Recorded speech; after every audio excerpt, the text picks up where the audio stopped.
बिस्मिल्लाहिर्रहमानिर्रहीम। अस्सलामु अलैकुम वरहमतुल्लाहि वबरकातुहू। मोअज़्ज़िज़ हाज़रीन इकराम, बुज़ुर्गान क़ौम और मिल्लत,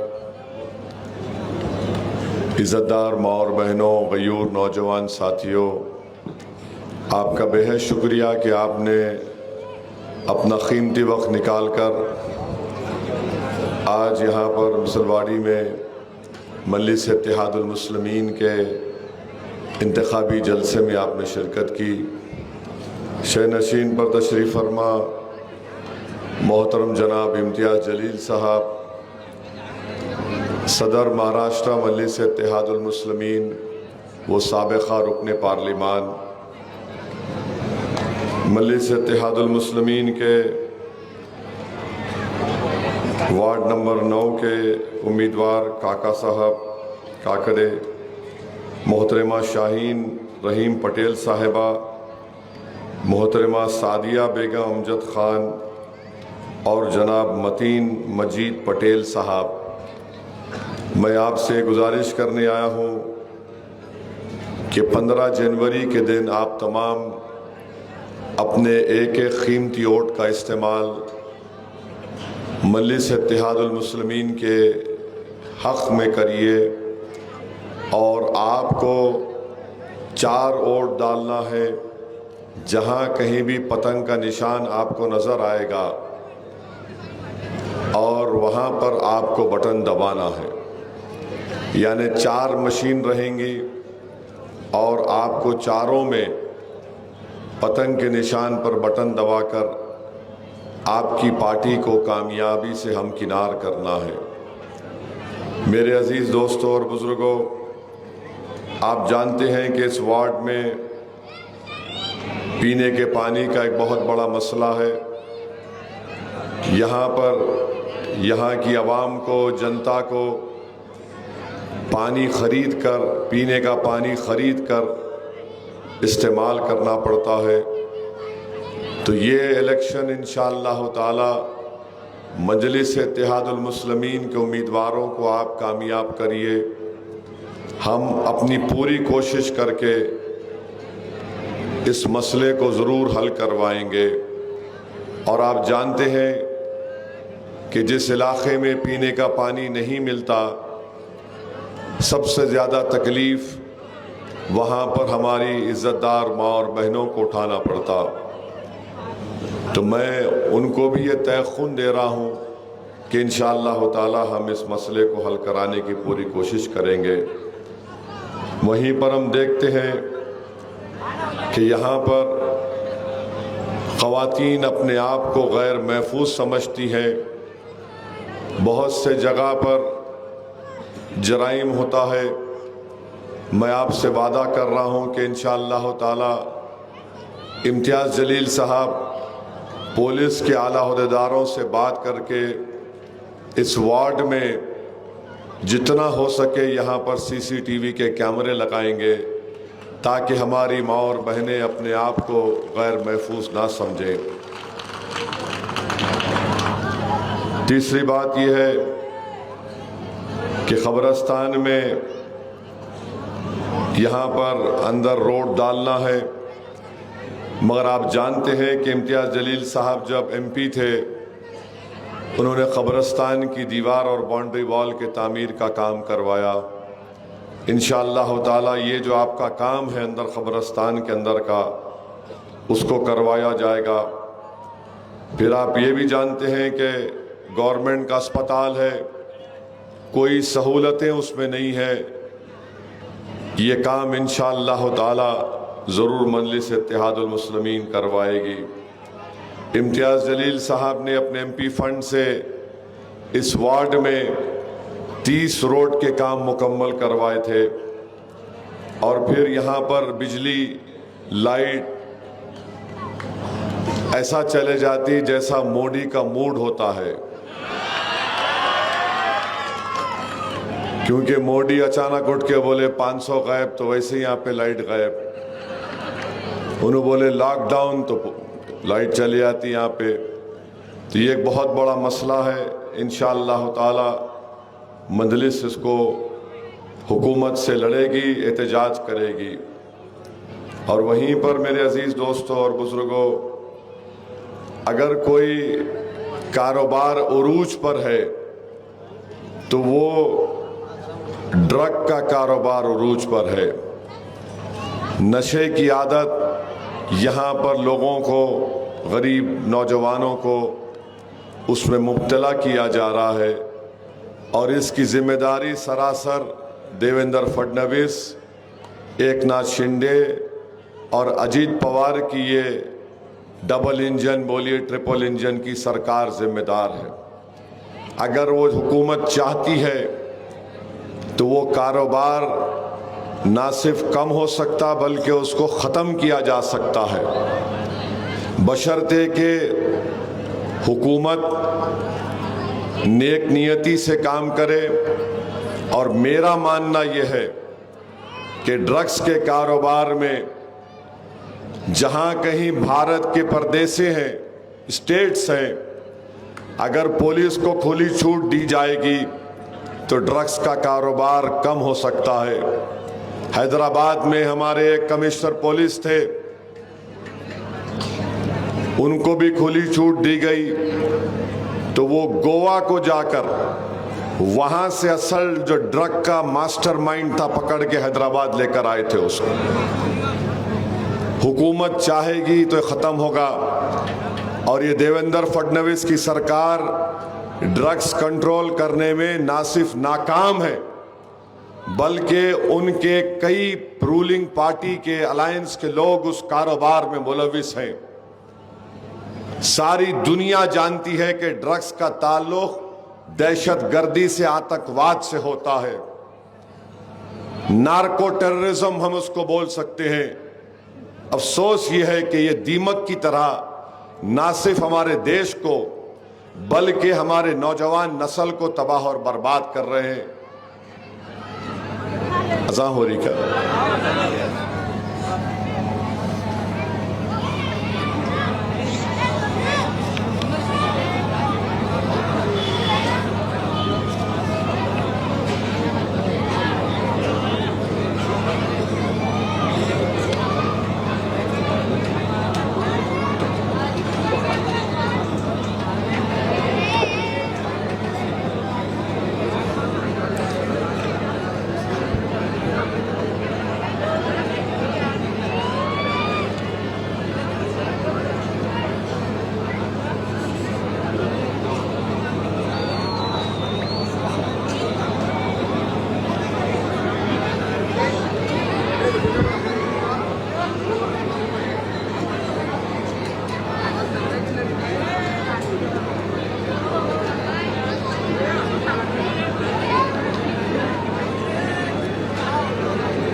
बिस्मिल्लाहिर्रहमानिर्रहीम।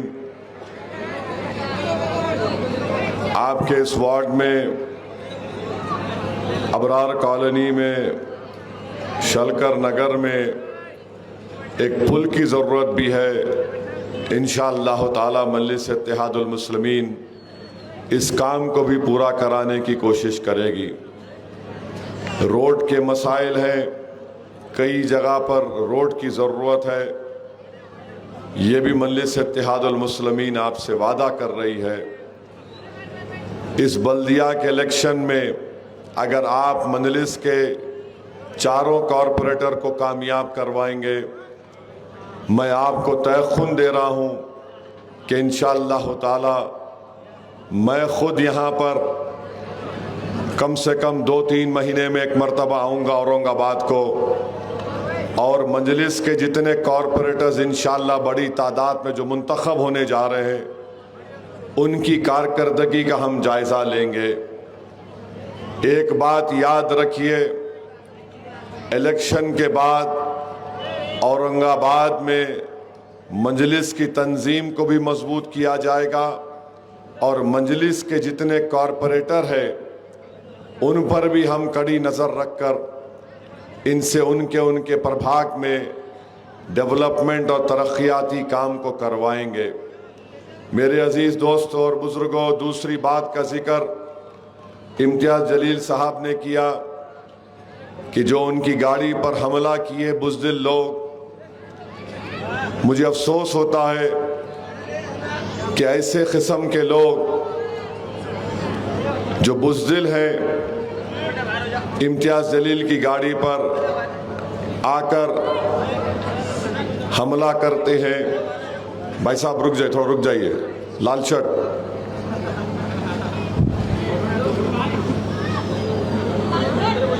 हम यही उम्मीद करते हैं कि कानून अपना काम करे, मगर अगर कानून आंख बंद कर लेगा, कान बंद कर लेगा और कानून अपना आंख को फिरा लेंगे तो फिर ये ठीक नहीं है। देखिए, याद रखिए, आम दिनों में कोई गड़बड़ करता है और चुनाव के दौरान कोई करता है, ये बहुत गलत है और किसी को भी इख्तियार हासिल नहीं है कि चंद गुंडों को भिजाकर गाड़ी पे हमला करा देते हैं। मैं उन लोगों से भी कहना चाह रहा हूं, बाबू कभी बोल के आओ ना।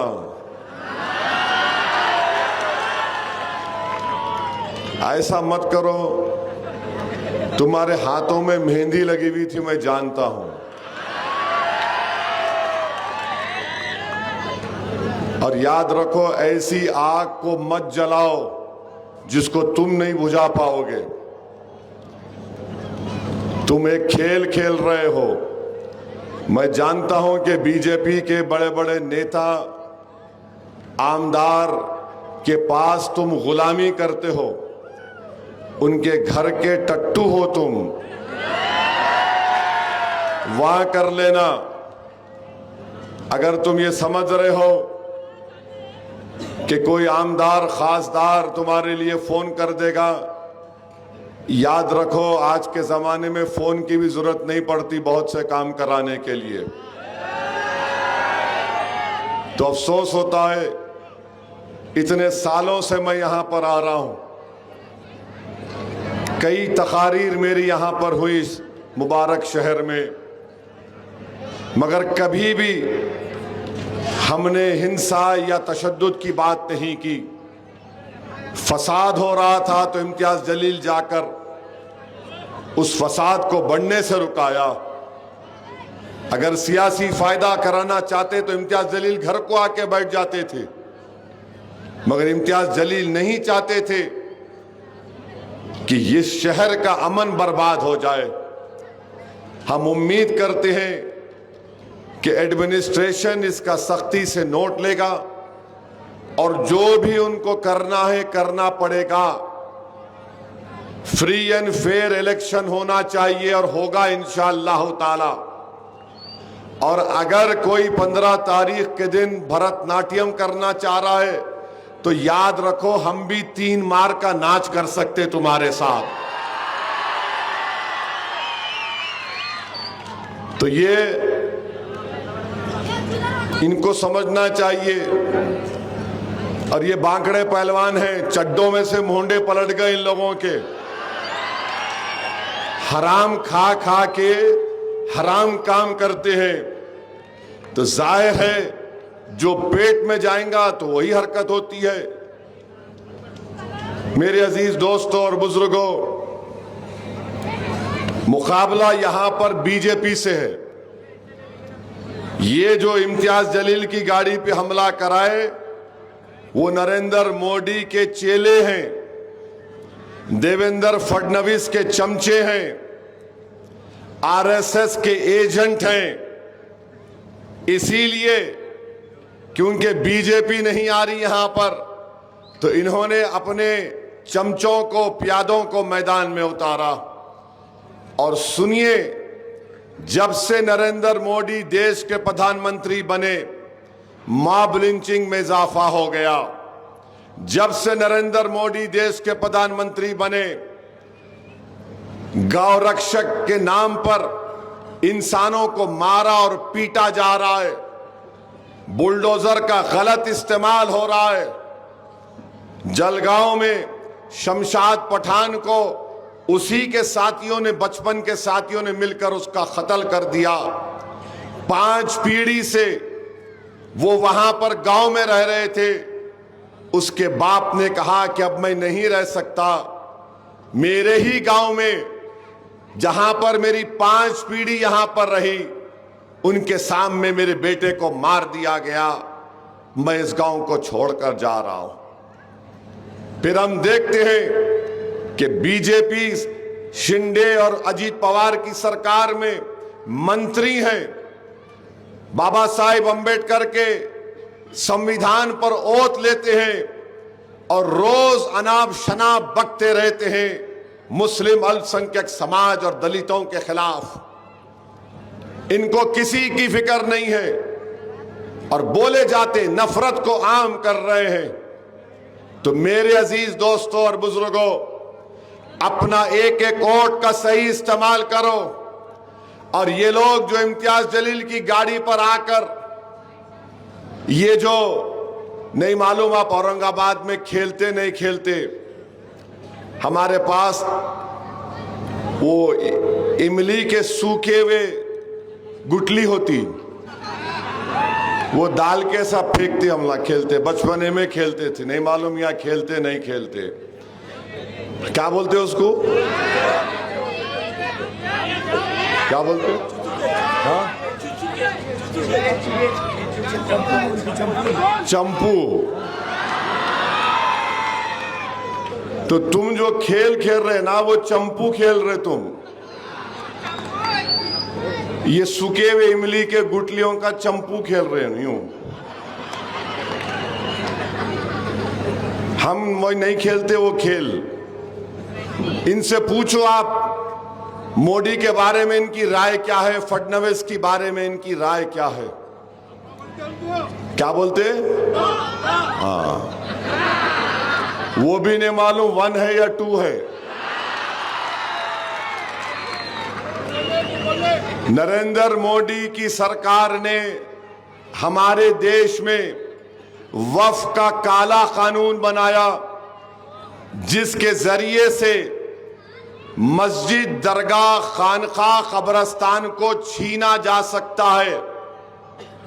ये जो मजलिस की मुखालिफत में आज ये लोग जो उछल कूद कर रहे हैं, एक सर्कस का जोकर रहता, कभी इधर कूदता कभी उधर कूदता, उससे पूछो इनको कुछ नहीं बोलेंगे।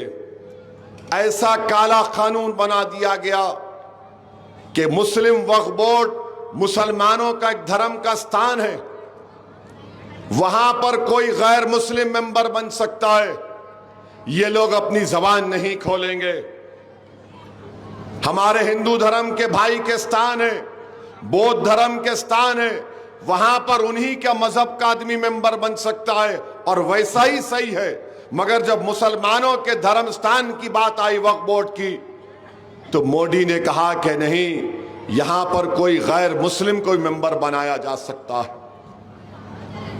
मेरे अजीज दोस्तों और बुजुर्गों, वक्फ की जायदाद पर अगर कोई कब्जा करता है, तो चाहे वो 20 साल 12 साल से कब्जे में हो, उस जायदाद का मालिक वक्फ बोर्ड होता है। तो मोदी ने कहा कि लिमिटेशन एक्ट अप्लाई होगा, जो 12 साल से कब्जे में मालिक हो जाएगा। वक्फ बोर्ड का मालिक अल्लाह होता है, इंसान नहीं होता है। अगर कोई महाराष्ट्र में औरंगाबाद में मस्जिद, दरगाह, ASI की 100 साल पुरानी इमारत है और प्रोटेक्टेड मॉन्यूमेंट है, तो उसका मालिक अब वक्फ बोर्ड नहीं है, उसका मालिक आसार कदीमा है, जो नरेंद्र मोदी की सरकार के मातहत आ जाएगा। और कभी भी उस दरगाह को, मस्जिद को ताला लगा दिया जाएगा, या फिर ये कहा जाएगा कि सिर्फ तुम जुम्मे की नमाज पढ़ो आकर, या फिर कहा जाएगा कि जोहर और असर की नमाज पढ़ सकते सिर्फ आप। यह कानून बनाया गया, कलेक्टर को पूरे अख्तियारात दे दिए गए कलेक्टर वक्फ प्रॉपर्टी को नॉन वक्फ डिक्लेयर कर सकता है। जाकर किसी वकील से पूछो आप। असदुद्दीन ओवैसी ये कह रहा था, मैं इसलिए कह रहा हूं कि पार्लियामेंट की जॉइंट वर्किंग कमेटी का मैं मेंबर था, 6 महीने हम लोग उस पर मेंबर था। मैंने 127 पेजेस की हिज़्ब इख्तिलाफ की रिपोर्ट दी, डाइसेंट रिपोर्ट दी। उसके एक 44 तरमीमात को जबानी जानता हूं। बताइए आप, अगर हमारे मजहबी जगहों को कोई कानून बनाता हासिल करने के लिए, और मेरी बात याद रखो, खुदा ना खास्ता संभल की मस्जिद अब परेशानी के माहौल में आ चुकी है कानून बनने के बाद। क्या तुमने नहीं देखा कि दिल्ली में 100 साल पुरानी मस्जिद है, सर्वे होता है, मस्जिद कमेटी को नहीं मालूम, सर्वे हो जाता। 1970 का गजीट है कि यह वक्फ की जायदाद है 100 साल पुरानी, यानी 1970 का गजीट कह रहा है कि 100 साल पुरानी, यानी 140 साल पुरानी मस्जिद, और उसकी जगह पर हाई कोर्ट ने गलत फैसला दे दिया। उसको रेफर करना था ट्राइब्यूनल को। दिल्ली वक्फ बोर्ड क्योंकि बीजेपी के कंट्रोल में है, गूंगा और अंधा बन गया, और सुबह 1 बजे बुलडोजर लाकर उस मस्जिद की जो जायदादें थी तमाम को तोड़ दिया गया। मेरे भाई याद रखो, हमेशा हमको नुकसान गैरों से ज्यादा अपनों से हुआ है। टीपू सुल्तान से गद्दारी करने वाले कौन थे? मुसलमान थे। जगह बताई अंग्रेजों को, यहां से आ जाओ और टीपू पे हमला करो। अंग्रेजों को रास्ता बताने वाले। टीपू शहीद हो गया, जमीन पर गिर गया। 2 घंटे तक अंग्रेज उसकी लाश के करीब नहीं जा रहे थे, डर रहे थे कि अगर शेर उड़ गया तो क्या होगा। 2 घंटे तक अंग्रेज का जर्नल आया और टीपू की बड़ी मुश्किल से लोगों ने उसको हाथ लगाया तो बोला ये जिंदा है, इसका जिस्म गर्म है। उस टीपू से गद्दारी करने वाले जिसने अंग्रेजों के खिलाफ लड़ाई लड़ी, यही हमारे लोगों ने गद्दारी की। इसीलिए बाबा साहिब अम्बेडकर ने जब संविधान बनाया, उस संविधान की पहली किताब जो देश को दी गई, उसमें राम, सीता, लक्ष्मण की भी फोटो है, गुरु नानक की है, और उसमें फोटो है झांसी की रानी की, और उसमें फोटो है मेरे हीरो शेर टीपू सुल्तान की भी उसमें फोटो है। अब ये और बात है कि आरएसएस बीजेपी को बड़ी तकलीफ होती। अरे ये आरएसएस वालों से पूछो कि उनका कोई एक नेता अंग्रेजों से लड़ते हुए जेल को गया था क्या? तो बोलेंगे हेगडेवर गए थे। कब गए थे हेगडेवर? हेगडेवर खिलाफत मूवमेंट की ताईद में जेल को गए थे हेगडेवर। आज ये बड़ी बड़ी बातें नफरत करते हैं मुसलमानों से। और हेगडेवर जेल को गए तो गांधी ने कहा जो जेल को गए खिलाफत मूवमेंट में वकील को नहीं रखेंगे, हेगडेवर वकील को रख लिए। सजा हुई तो कोई जेल को गया तो दुबला होके निकलता, मोटा होके निकलता? बोलो। मैं भी जेल को गया, 5 मरतबा जेल को गया। चंद्राबाबू नायडू को ख्याल आया कि मैं इसका ससुरा बन के इसको जेल में डालूंगा। डाला मुझे 40 दिन। मैं 40 दिन 30 दिन एक कमरे में अकेला रहता था। मैं, मुझे कोई फर्क नहीं पड़ा। अकेले कमरे में डाल के रखे 30 दिन मेरे को। तो बहरहाल हेगडेवर मोटे होके निकले। उसके बाद एक आरएसएस वाला क्या अंग्रेजों के खिलाफ अपनी जान खोया? आज देशभक्ति का ज्ञान हमको बांटने वालों बताओ तुम।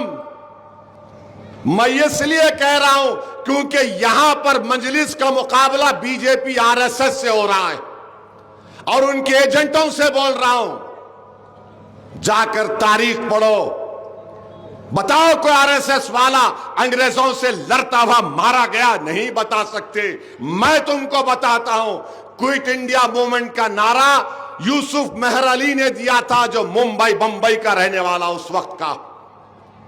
साइमन गो बैक का नारा यूसुफ मेहर अली ने दिया था। काला पानी की सजा सबसे पहले कौन गया था मालूम आपको? इसी औरंगाबाद शहर में एक मुसलमान रोहिला पठान था, उसको पकड़ लिया गया। तो हैदराबाद में मक्का मस्जिद के इमाम जुमे की नमाज के बाद खुतबा देकर मुसलमानों से कहा कि चलो अंग्रेज की रेजिडेंसी पर सुल्तान बाजार में, क्योंकि यहां पर औरंगाबाद में एक जियाले मुसलमान को पकड़ लिया गया था। तो यह रिश्ता हैदराबाद औरंगाबाद का कभी खत्म नहीं होगा। और याद रखो दुश्मनों, औरंगाबाद में कुछ होगा तो हैदराबाद से शेर आएगा यहां पर। वहां पर गड़बड़ हुई। सुनो वहां पर क्या हुआ, उस मक्का मस्जिद के इमाम ने अंग्रेज के हेडक्वार्टर पर हमला हुआ, गोलियां चली। तुर्रेबाज खां थे, तो उस आलिम दीन को काला पानी अंडमान में है, सबसे पहला मुल्जिम मुसलमान था। कोई आरएसएस का चड्डी या पैंट पहनाने लट फिराने वाला नहीं था। और वहीं पर थे। अंग्रेज बोले कि बूढ़ा हो गया लेके जाओ, तो निजाम बोले नहीं, ये आएगा तो और खतरनाक हो जाएगा। तो ये तारीख पढ़ते नहीं और झूठ बोलते, हम पर इल्जाम लगाते बांग्लादेशी। अरे बांग्लादेशी छोड़ो, इस हम जिंदा रहते तो अपनी मां की कोख से इस जमीन पर पैदा होते। जब बड़े होते तो इस जमीन पर सजदा करते, अल्लाह की इबादत करते हैं। जब अल्लाह के हुक्म से उसके पास वापिस जाते हैं तो इस जमीन के अंदर चले जाते। हमारे कब्रिस्तान आरएसएस वालों, हमारी वफादारियों की भी निशानी है। तो मेरे अजीज दोस्तों और बुजुर्गों, आप अच्छा पेट्रोल की कीमत क्या है बोलो?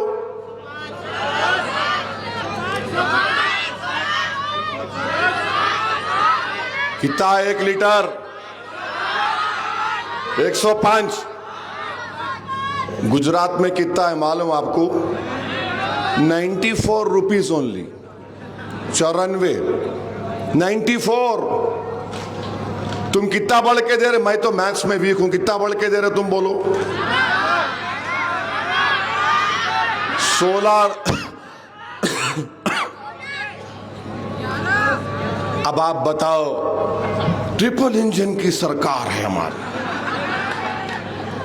अभी ट्रिपल इंजन है तो वहां यहां पेट्रोल महंगा क्यों हो गया? नहीं, बुलेट ट्रेन ला रहे ना, बुलेट।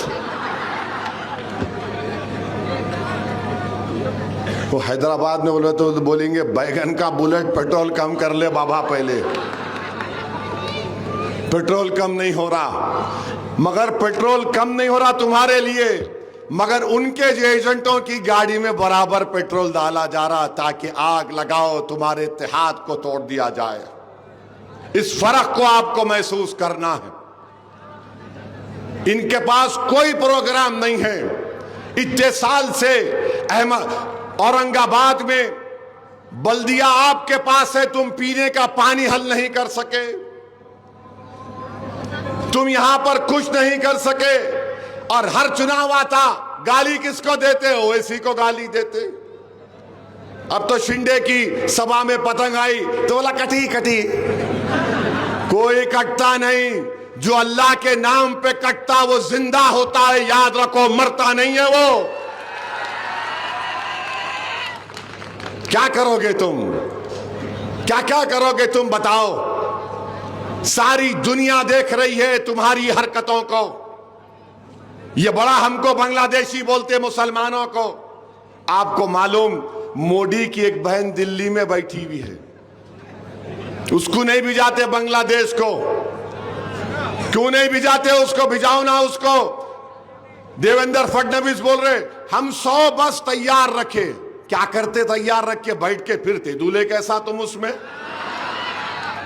हम 100 बस तैयार। कौन है तुम? Identification of a foreigner is the responsibility of MHA। वजारत दाखिला को देखना पड़ता है। वो भी कैसे? 3 IAS ऑफिसर MHA के डिसाइड करते, फैसला करते, फिर फॉरेनर्स ट्रिब्यूनल को जाता।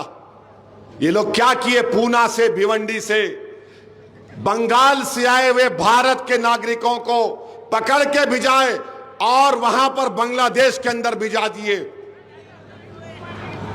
मेरे भाई, ये काम ये लोग करना चाहते हैं। अच्छा, वहां से अगर बांग्लादेश से कोई आ रहा यहां पर महाराष्ट्र में, तो क्या कर रही मोदी सरकार? बॉर्डर कंट्रोल तुम्हारे पास, पुलिस तुम्हारे पास, इंटेलिजेंस तुम्हारे पास नहीं। वो बहुत पोरस बॉर्डर है, कट्टा। अरे तुम क्या कर रहे फिर वहां पर? बांग्लादेश पर जो फेंसिंग करना, 11 साल में कितने किलोमीटर की फेंसिंग मोदी आप करे बताओ देश को?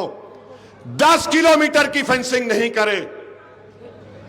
और आज वो बांग्लादेश में ISI जाकर बैठ गया, चाइना जाके बैठ गया, और ये RSS बीजेपी वाले बांग्लादेश बांग्लादेश बोल रहे।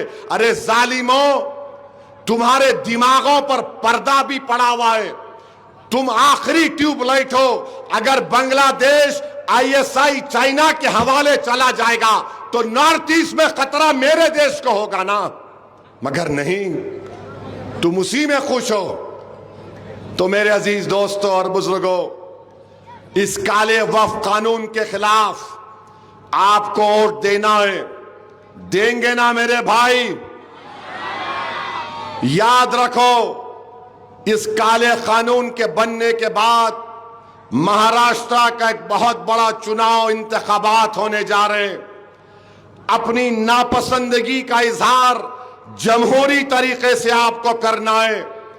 जहां पर पतंग का निशान मशीन पर नजर आया, मोदी को पैगाम दो कि तुमने हमारी मस्जिद, दरगाह और खानका को छीनने का कानून बनाया, उसके खिलाफ भी बटन दबेगा। आपको तशद्दुद नहीं करना है, आपको वोट की ताकत को इस्तेमाल करना है। हम अपनी ताकत से इंशाअल्लाह ताला ऐसे ऐसे फैसलों को बदलवाएंगे।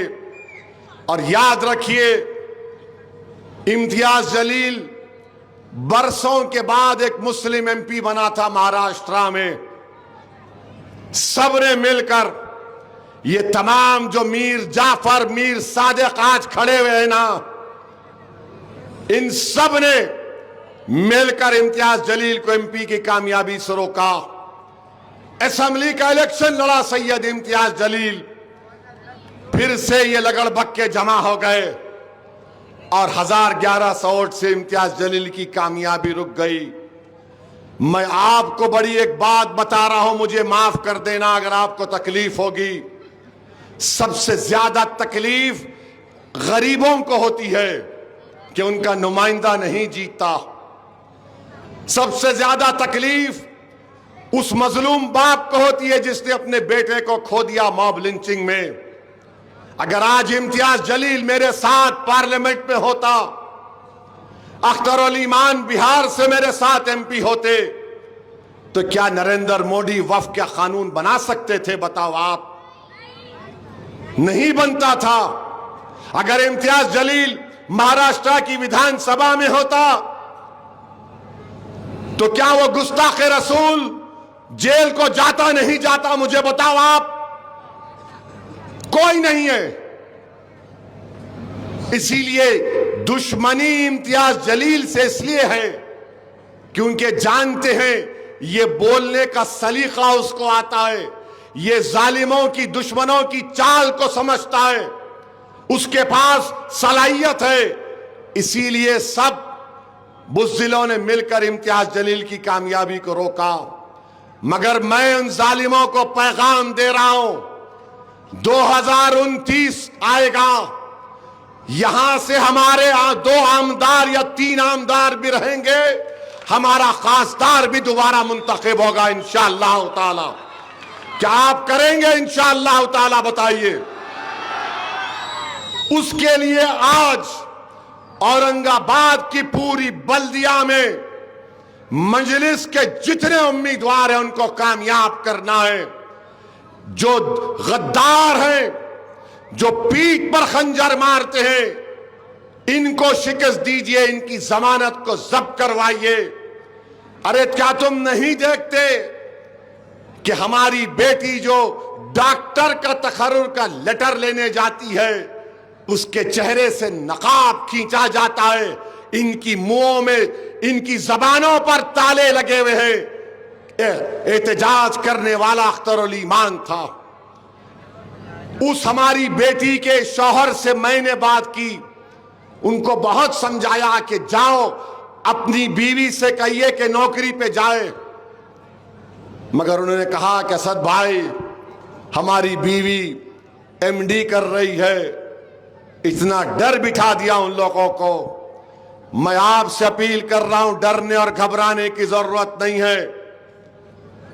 हमारा ईमान हमको पुकार पुकार कर कहता है, तुम दुनिया में एक ही मर्तबा होगे, तुम एक ही मर्तबा मरोगे, बार बार नहीं मरोगे। मरना तो एक ही बार है, मगर मर्द और मुजाहिद और वो जियाला वो है जो हमेशा इस बात का ख्याल रखे कि मेरे मरने के बाद दुनिया मुझे किस नाम से याद करेगी।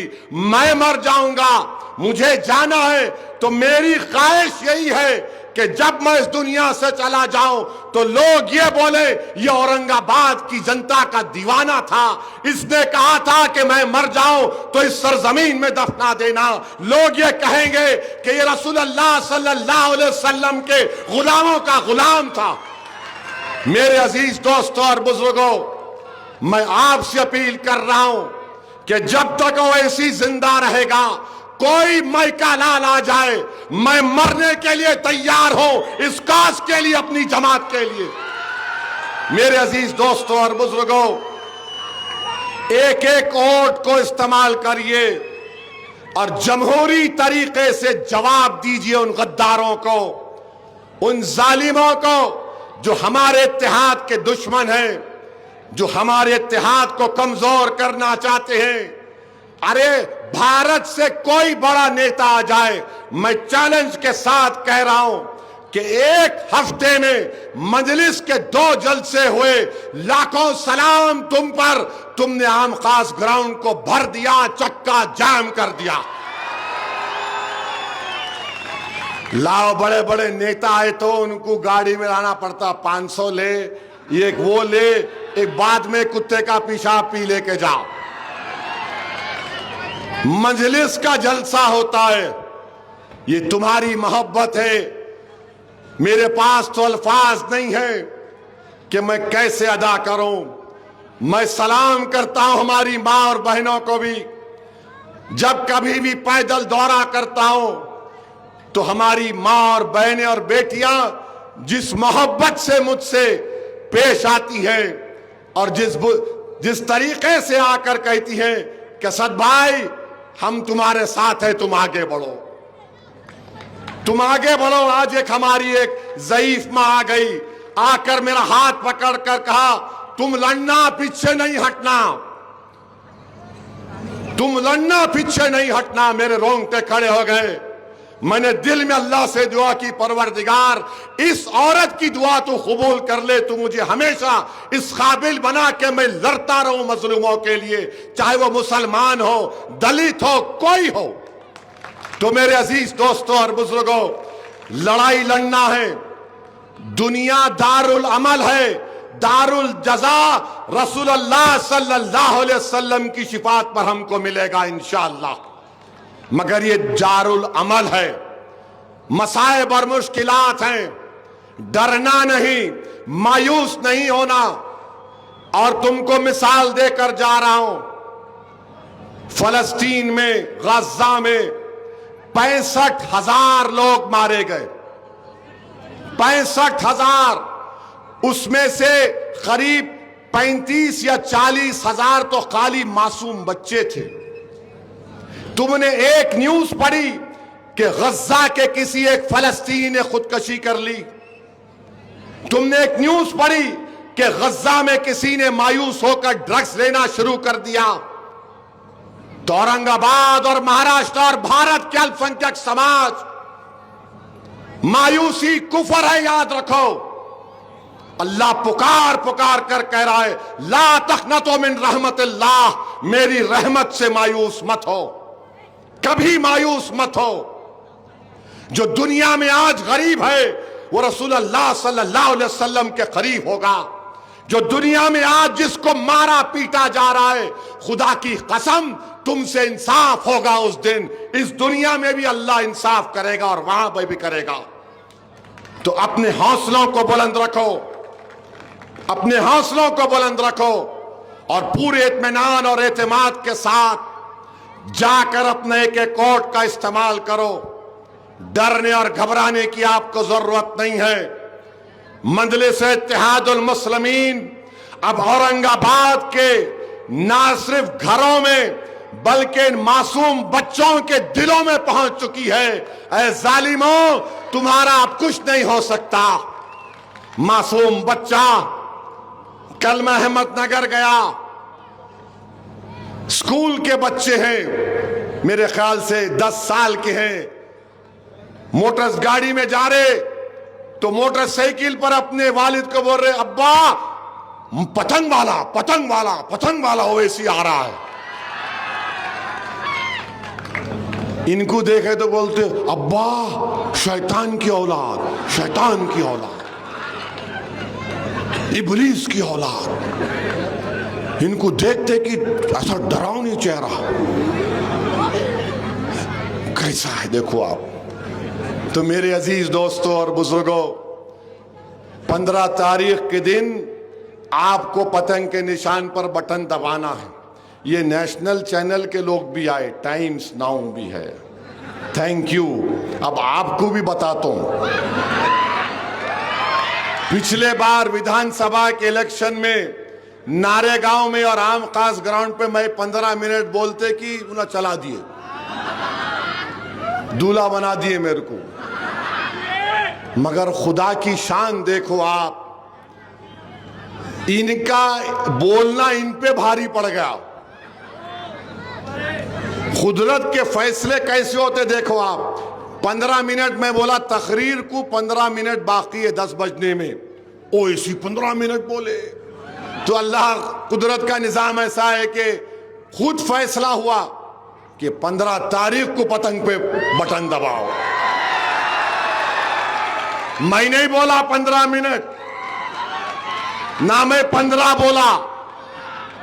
हां, किसी के 15 बच्चे हैं तो कोई बात नहीं, क्योंकि आजकल बीजेपी के लोग बोल रहे 4 पैदा करो, पैदा करो। नहीं, पैदा करना चाहिए। हमारी आबादी बूढ़ी हो रही है। 20-25 साल के बाद इस देश में 12-13% लोग बूढ़े रहेंगे। जब महंगाई क्या होगी सोचो आप। तो खैर, बोलने का मतलब यह था कि मैं नहीं बोला 15 के दिन ही आपको 15 मिनट के लिए नहीं, 10 घंटे आपको खाली जाना, दबा दबा दबा दबा दबा दबा, ऐसा दबाना मशीन को कि अगर अल्लाह मशीन को जबान देगा तो बोलेगे, अरे बस करो रे औरंगाबाद वालों, कितना मारोगे मेरी।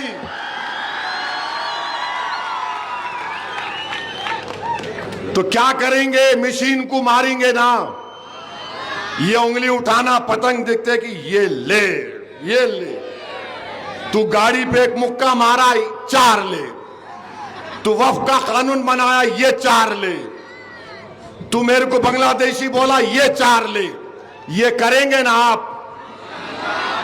तो पानी का निजाम होगा बहाल, जरा सेल फोन तो खोलो, लाइट खोलो, लाइट खोलो, तुमला भी खोलो, लाइट खोलो, निकालो।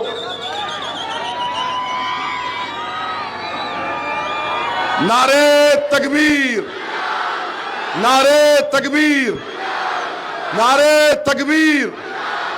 मजलिस इत्तेहाद उल मुस्लिमीन, मजलिस इत्तेहाद उल मुस्लिमीन। पतंग को सलाम अलैकुम।